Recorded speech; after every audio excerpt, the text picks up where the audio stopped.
What documents or information do I need to reactivate an expired SIM card? Hello, and welcome to our step-by-step guide on reactivating your expired SIM card. Dealing with an expired SIM card can be a bit of a headache, but don't worry, we've got you covered.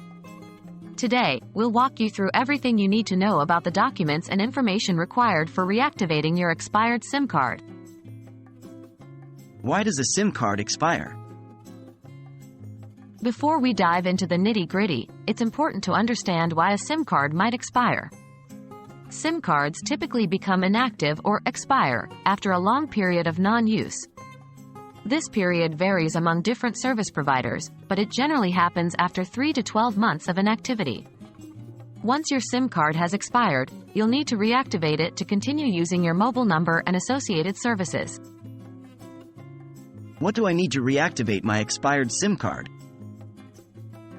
The process of reactivating your expired SIM card can vary depending on your mobile carrier, but in most cases, you will need the following. 1. Proof of identification.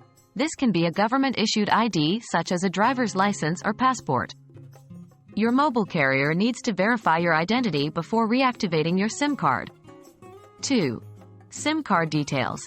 This typically includes the SIM card number, which can be found on the SIM card itself, and possibly the associated mobile number. 3.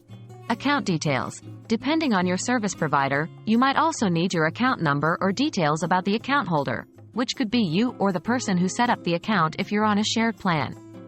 4. Proof of purchase or ownership. Some carriers might require a receipt, contract, or other proof of purchase, particularly if the SIM card was not registered in your name.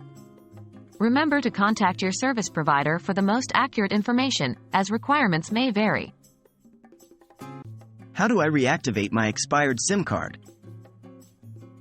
Once you've gathered all the necessary documents and information, follow these steps. 1. Contact your service provider. Get in touch with your mobile carrier's customer service. This could be through their hotline, live chat, or visiting a physical store. 2. Submit your details. Provide the required information and documents. They will guide you through the verification process. 3. Follow their instructions.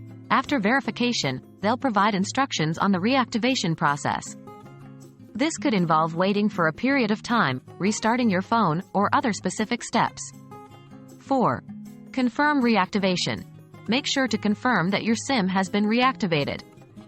Test out calling, texting, or using data to ensure everything is functioning properly. We hope this guide has shed light on how to reactivate your expired SIM card. It might seem a bit daunting, but with the right documents and a bit of patience, you'll be back in touch in no time. Thanks for watching, and remember to reach out to your service provider for more detailed information.